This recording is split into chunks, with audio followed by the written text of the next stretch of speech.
Soyez la bienvenue, soyez la bienvenue.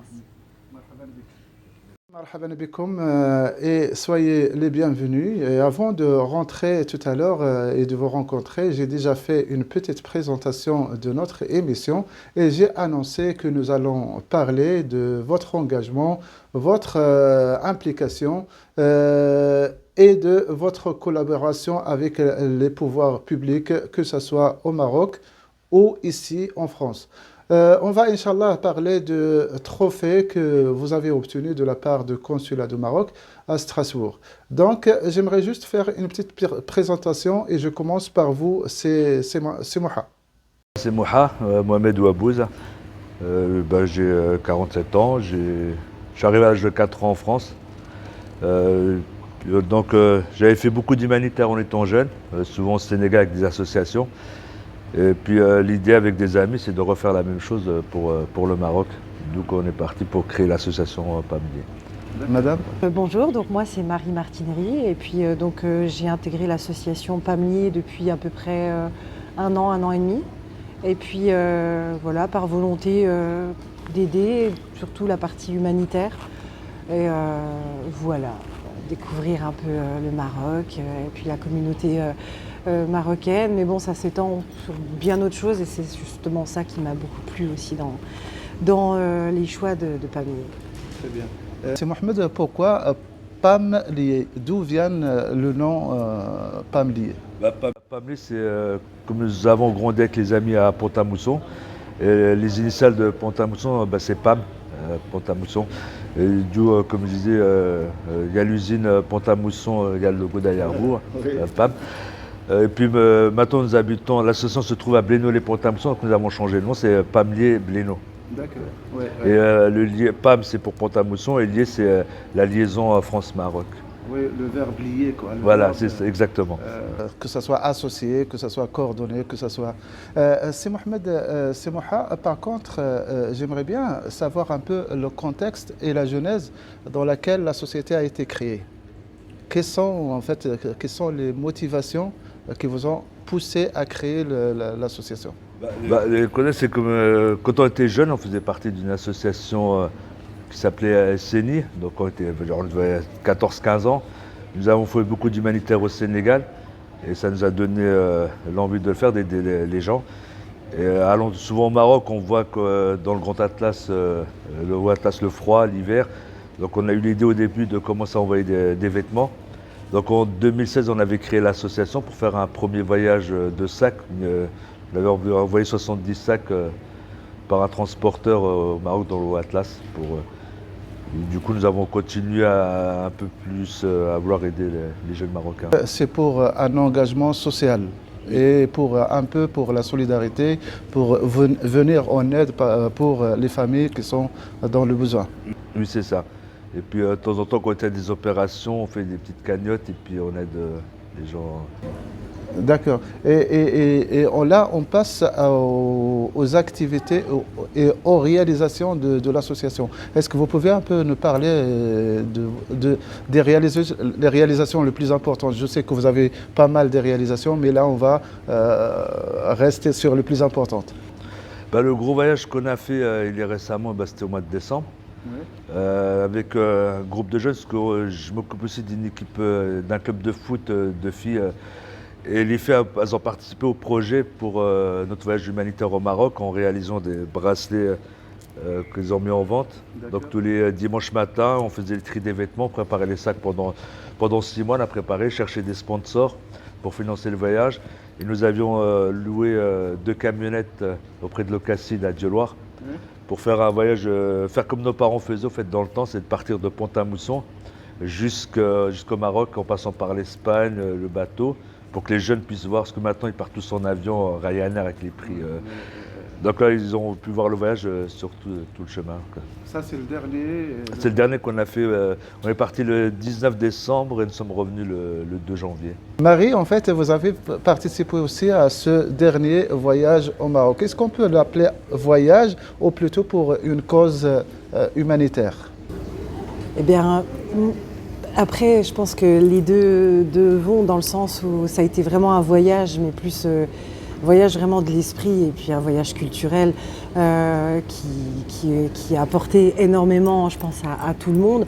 On est venu pour aider, effectivement, pour apporter de l'aide, mais je pense que c'est vraiment l'inverse qui s'est produit. Je pense que c'est vraiment le Maroc, enfin à titre personnel en tout cas, c'est le Maroc qui m'a beaucoup aidé, qui m'a beaucoup plus aidé que je pense l'avoir aidé. Et voilà, ça a été vraiment une expérience. Je savais que j'allais être dépaysée, mais pas à ce point. Vraiment, ça a été une découverte magnifique. Il y avait des associations que vous attendez là-bas? Alors on était attendu par un monsieur, donc Driss Bourga, qui fait partie des droits de l'homme au Maroc, et avec qui on est resté 24 heures sur 24 ensemble pendant les 12 jours où on est resté au Maroc. Il nous a accompagnés, il nous a guidés, il nous a orientés. Ça a vraiment été notre boussole et puis notre mentor un peu au Maroc. Donc, et on a fait de très belles rencontres sur place également, vraiment une hospitalité. Après voilà, je vais pas refaire parce que tout le monde sait à quel point le Maroc est accueillant.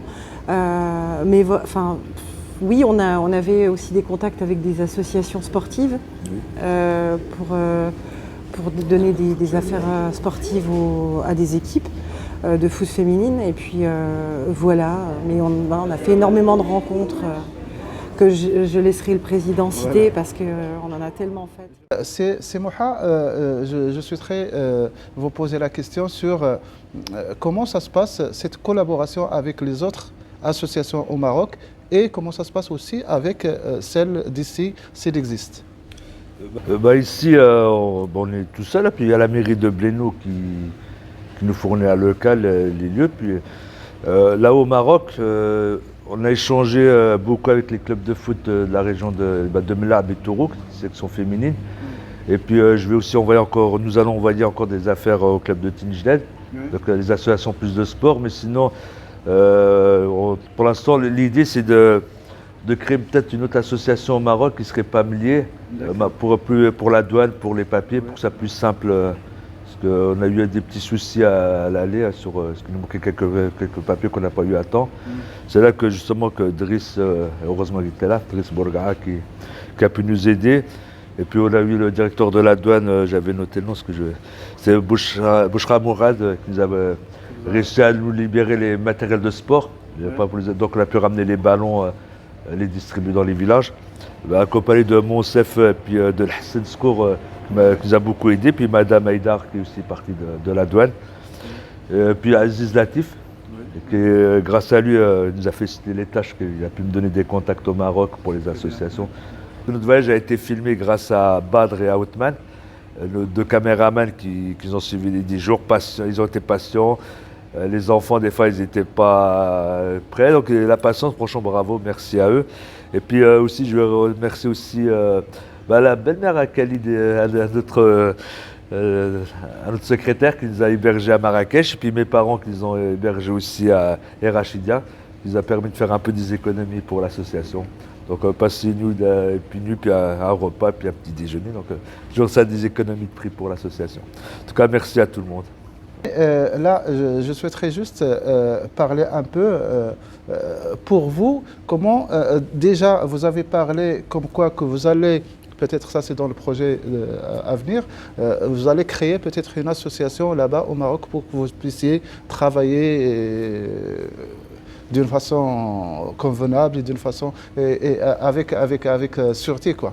Je pense que c'est l'idée que... Oui, l'idée qu'on voulait faire, puis en même temps créer une boutique solidaire. C'était une idée que nous avait insufflé Driss Bourga, qu'on va sûrement le suivre. C'est une épicerie qu'on vendrait à prix coûtant les produits de première nécessité, les farines, tout ce qui est. Puis faire une carte aux familles les plus pauvres, qui puissent avoir une fois par mois quelques matériel gratuitement, et stocker nos affaires là-bas pour pouvoir les distribuer après. D'accord. Donc là, ça a commencé, mais on en parlera plus une fois que ça sera. Je souhaiterais aussi poser la question à Marie vis-à-vis de ce travail que vous faites. C'est vrai, c'est un travail énorme, mais qui nécessite aussi la mobilisation de pas mal de personnes. Et je pense que l'association ne compte pas seulement sur ses membres, mais plutôt il compte sur des bénévoles. Oui, en fait, effectivement, il y a un noyau de bénévoles assez fort qui se regroupe assez régulièrement. Maintenant, c'est vrai que plus l'association avance, plus il y a de projets, plus il y a des personnes qui se proposent pour venir aider, mais c'est surtout, et j'insiste par rapport aux jeunes qui viennent aider. Au niveau de l'association, on a beaucoup de bénévoles jeunes, des jeunes ados, en fait, ados, pré-ados. Et puis, on a aussi des personnes qui rejoignent l'association régulièrement. Oui, mais comment il adhère en fait? Est-ce que vous faites de la communication? Comment ça se passe pour qu'il arrive à avoir la formation? Voilà. En fait, c'est plus le bouche à oreille. Hein. C'est vraiment le bouche à oreille. Après, il y a la communication via Facebook, via les réseaux sociaux, mais je pense que c'est vraiment plus le bouche à oreille et puis en fonction des sensibilités de chacun et des disponibilités de chacun. Et je crois aussi que c'est le type de projet, parce que quand vous parlez d'un voyage au Maroc et qu'on aimerait bien avoir des bénévoles qui partent avec nous, je pense que là, ça motive plus les... Oui, et puis il y a aussi le résultat, et puis voir aussi que chaque geste compte, et puis que chaque geste a un impact, en fait, surtout dans des projets comme ceux-là. Il ne suffit pas de faire... on ne demande pas énormément, en fait, ça ne demande pas énormément d'efforts, mais par contre, le résultat est important. Donc, je pense que c'est ça aussi la prise de conscience. Puis il y a comme une communauté marocaine assez importante sur le secteur qui connaît bien le Maroc et qui aussi est content, je pense, et qu'on s'intéresse à leur pays d'origine. C'est Moha, je rappelle juste que vous venez de Pont-à-Mousson, donc et je réitère pour vous dire soyez la bienvenue à Nancy. Et comme vous travaillez à Pont-à-Mousson et plutôt à Bléno les Pont-à-Mousson, je pense qu'il y a un travail, comme vous dites, avec la mairie. Est-ce qu'en fait, comment vous formulez le retour de ce que vous faites à la mairie? La jeunesse, il y a beaucoup de jeunes à Bléno les Pont-à-Mousson. Est-ce que l'association aide avec... on a un local tous les jeudis soirs et les vendredis vont sûrement reprendre. On va avoir un rendez-vous avec le maire pour en rediscuter. Nous avons des projets avec la jeunesse de 11 ans jusqu'à 17-18 ans. Donc là, ils travaillent sur une pièce de théâtre. Donc ils font du théâtre, ils font aussi de la danse. Et les grandes vacances, on fait des sorties, des randonnées. Et le but de la pièce de théâtre, c'est justement peut-être pour plus tard nous ramener de l'argent à l'association en faisant des présentations, puis en faisant l'entrée pas payante, mais les gens donneront, s'ils ont aimé en ressortant, mettre une petite boîte et puis... On parlera de ces rentrées d'argent, comme vous dites, le financement de l'association. Mais donc, vous êtes présent sur Bléno les Pont-à-Mousson? Oui, avec la jeunesse. L'été dernier, on a fait un mois avec les jeunes. On avait une trentaine de gamins, on va avoir une liste de 40, mais on tournait à 20 jeunes les vacances. Donc toutes les après-midi, les matins, ils faisaient la grasse matinée, c'est les vacances, et les après-midi, c'était des... Et quand vous parlez des jeunes, est-ce que c'est l'ensemble des jeunes ou des jeunes qui font partie de la diaspora marocaine, maghrébine? C'est ouvert à tout le monde. On a des jeunes algériens, des jeunes marocains, portugais, français. C'est la jeunesse... Parce que les jeunes, il n'y a pas de frontières pour les, c'est tous les mêmes. Les jeunes. C'est très bien. Donc, en fait, vous, sur le Bléno de Pont-à-Mousson, vous créez un peu une certaine dynamique dans la ville, quoi. Oui, c'est ça. On a eu tous les vendredis, comme on a tous des diplômes, parce que moi j'ai eu un diplôme BPGEPS, avec Khalid aussi qui a des diplômes, Gwen, BPGEPS. Pour s'occuper déjà pour l'animation, donc on est tous diplômés aussi pour pouvoir faire justement assurer les animations. Donc, le secrétaire, Gwen, tout le monde a des diplômes, donc ce qui nous permet de travailler avec la jeunesse en sécurité. Donc je reviens, j'essaie de passer de l'autre rive au Maroc. C'est quoi l'impact en fait de ce que vous faites? C'est quoi l'impact sur les personnes que vous rencontrez là-bas ou les personnes que vous aidez?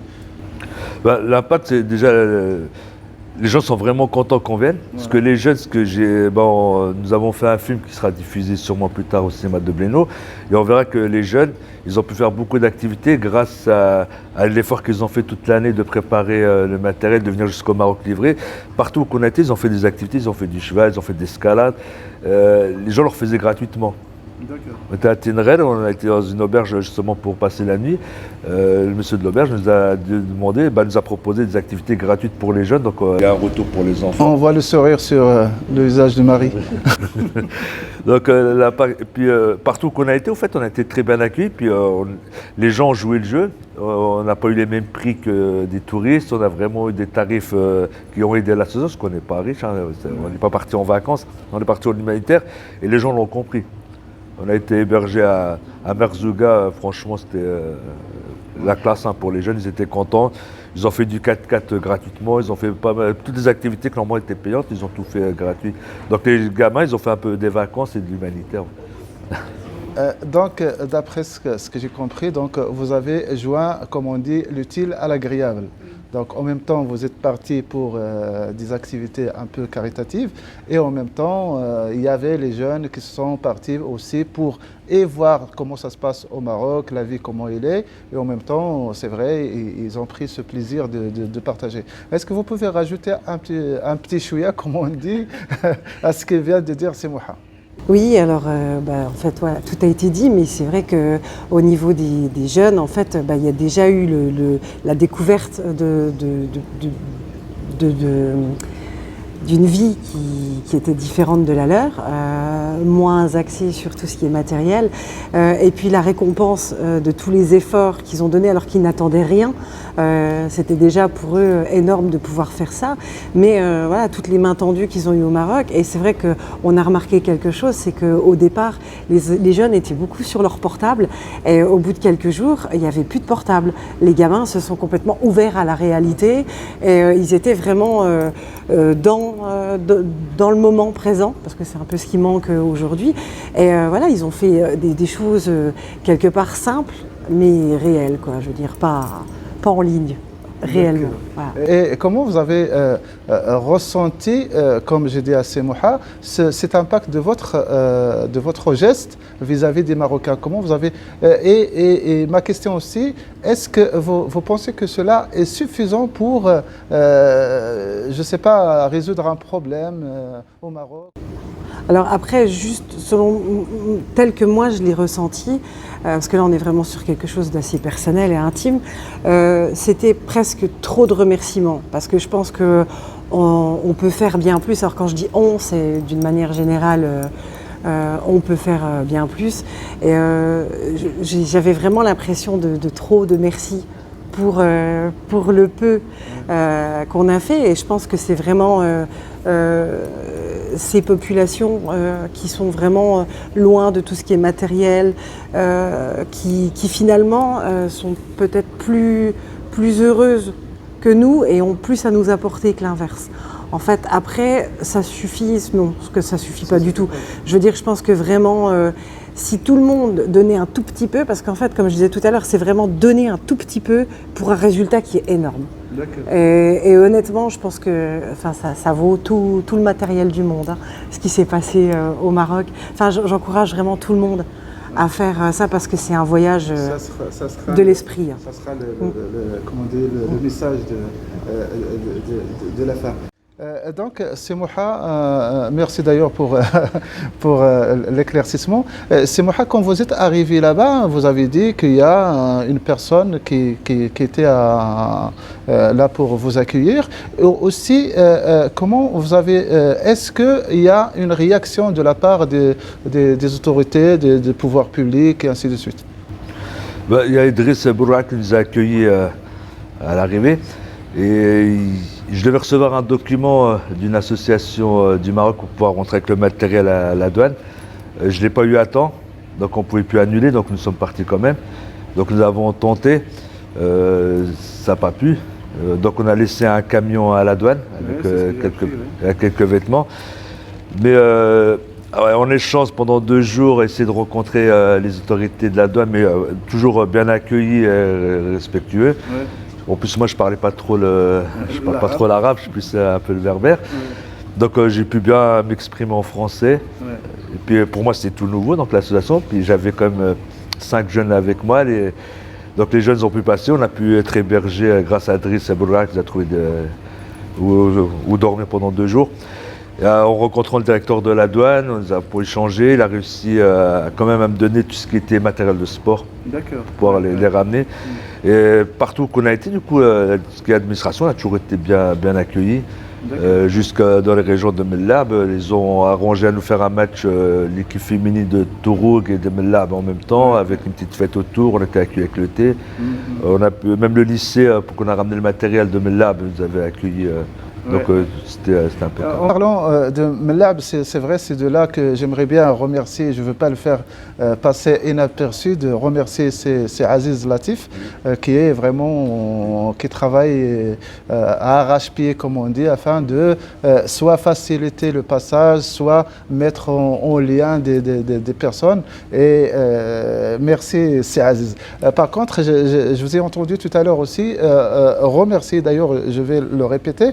Pourquoi? Parce qu'en fait, c'est un peu l'objectif de notre émission, à savoir donner la parole aux Marocains résidant à l'étranger. Et en même temps, c'est vrai, c'est un signe de reconnaissance pour moi, très honnêtement, si j'anime cette émission, si je déploie tout cet effort, justement pour remercier les personnes comme vous. C'est pour cela, j'aimerais bien que si vous pouvez reformuler un peu votre remerciement à tous les cadres, donc le Moudafin, Dial Diwana et ainsi de suite. Oui, je réitère mes remerciements à Boucha Mourad, le directeur de la DOR de Tanger Med, et puis à M. Monsef, à lui très bien accueilli pendant 2 fois, parce que je l'ai même un peu saoulé, mais franchement, il a la patience pour le dépanner. Et puis Hassan Skour, dans la police, franchement, c'est quelqu'un de très bien. J'ai fait des bonnes connaissances. Puis Madame Haïdar, on s'est échangé par mail, mais on ne s'est pas rencontré, mais elle a toujours répondu à mes messages. Et puis je gardais les numéros de tous les gens qui pourront nous aider peut-être pour plus tard pour avoir plus d'informations. Parce que je suis parti un peu, je pensais que c'était pour les papiers que ça pouvait passer. Mais maintenant, il faut vraiment dire aux associations là, de bien se regarder. Parce qu'il y a des lois, c'est comme en France, il faut les respecter, donc il faut les faire. Donc, parce que je sais, c'est vrai aussi, parmi ce qui n'est pas passé au Maroc, c'était des livres, c'est ça? Non, les livres, du coup, je devais les ramener, on a annulé les livres, parce que c'était un peu compliqué, ce qu'il fallait faire un listing de tous les livres. Donc, du coup, les livres, nous avons donné à des associations en France, et c'était quelques vêtements qui vont être renvoyés par une association de Montpellier qui pourront faire la procédure avec. Oui, et d'ailleurs, c'était l'idée, en fait, pourquoi on va organiser, d'ailleurs, je fais une petite annonce, on va organiser une rencontre avec les associations autour d'une table, autour d'un dîner. Et c'est là, c'est vrai, parce qu'en fait, il nous manque ce lien entre les associations. Parce que je sais, par exemple, vous partez, peut-être c'est votre première expérience, traverser la douane du Maroc, alors qu'il y en a certains qui ont déjà vécu cette expérience et qui connaissent encore mieux comment ça se passe. Donc c'est pour cela, c'est vrai, il y a un manque d'informations entre nous, entre les acteurs associatifs. Oui, il y a notre consul, une très belle personne, Driss El Kaissi, qui a un groupe WhatsApp qui met un peu toutes les associations. C'est très bien. Et il m'a mis en relation avec un professeur d'Épinal qui avait un voyage humanitaire avec ces jeunes, justement pour me demander comment ça s'est passé, pour ne pas faire les mêmes erreurs ou avoir plus d'informations que moi j'ai eu avant de partir avec mon association Pamlier. Donc j'ai pu échanger, ça m'a mis en contact direct, donc ils ont eu plus d'informations que moi, donc normalement j'ai pas eu de retour, mais normalement ça a dû bien se passer. Donc, en parlant de Driss El Kaissi, c'est vrai, lui aussi, après je vous laisse la parole, c'est vrai, il a créé cette dynamique dans sa circonscription. Et d'ailleurs, comme vous dites, il a créé des groupes de travail, des groupes WhatsApp, et c'est vrai, par le biais par lequel on connaît ce qu'ils font les autres, et ainsi de suite. Et là, je reviens à Driss et au consulat du Royaume du Maroc. Je sais aussi que vous étiez un peu distingué, vous avez eu un titre de reconnaissance, si on peut dire. Le trophée de la société civile pour l'association. On a été invité à la remise à Strasbourg. D'ailleurs, Marie aussi a eu un trophée pour elle toute seule, parce que nous c'était l'association, pour l'ami du Maroc. Ouais. Donc elle a eu son trophée. Et franchement, je dis pas ça mais c'est une super personne, notre consul. Franchement, je suis content de l'avoir chez nous. Parce que franchement, il a redonné une autre image du consulat. Parce que je me rappelle quand j'étais petit, quand les parents disaient il faut aller au concert, on faisait presque la tête. On dirait toute la route, faire la queue.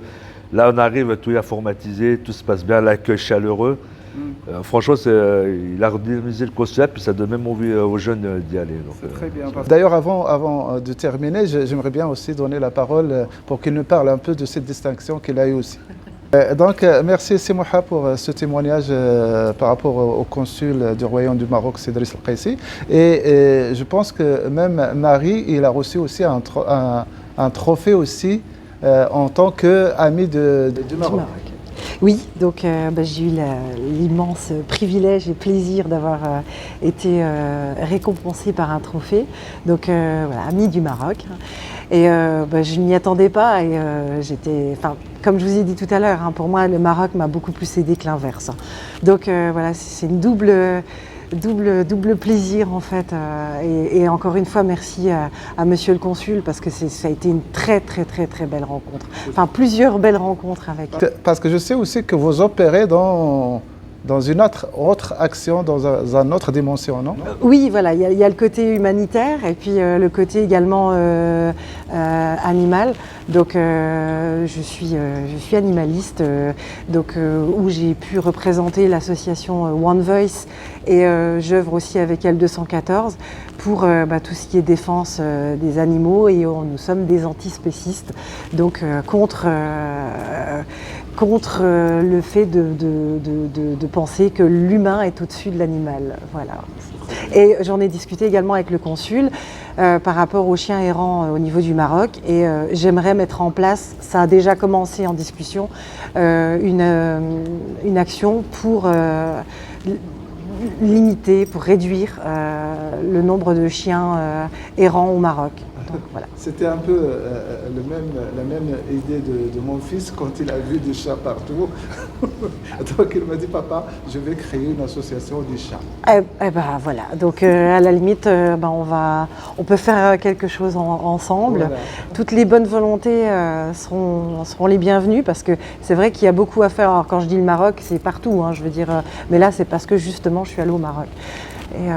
Et puis de toute façon j'y retournerai. Tout à l'heure, vous avez parlé un peu des projets de l'avenir. Comment vous comptez développer votre association? Est-ce que vous voulez rester juste sur l'humanitaire ou vous allez créer des collaborations, je ne sais pas, des partenariats plus économiques, plus... Là, nous, on a fait les bases, les fondations, donc on aimerait bien les fortifier, donc on soit plus... parce que là, ça fait vraiment le premier gros projet qu'on a fait, c'est là qu'on a fait au Maroc, mais l'épicerie solidaire, ce serait une deuxième chose, et là, on appellerait les gens à parrainer, au fait. Soit l'idée, en gros, c'était soit ils donneraient 50 € pour une année ou 5 € par mois pour aider. Une fois qu'on aura lancé ça, je pense qu'on pourra dire qu'on aura les reins solides, donc on pourra... voir avec d'autres actions, faire des panneaux. On est ouvert pour tout, en fait. On est prêt à travailler avec tout le monde. Ouais. Donc il n'y a pas de souci. Là, la deuxième mission, c'est ça, c'est la boutique, l'épicerie solidaire. Merci Marie, merci Semouha. Et c'est vrai, après avoir exploré un peu les activités que vous menez à travers cette émission de Maglor, il est clair que votre association joue un rôle crucial dans la société. Donc c'est vrai que vous travaillez sans relâche et donc de mon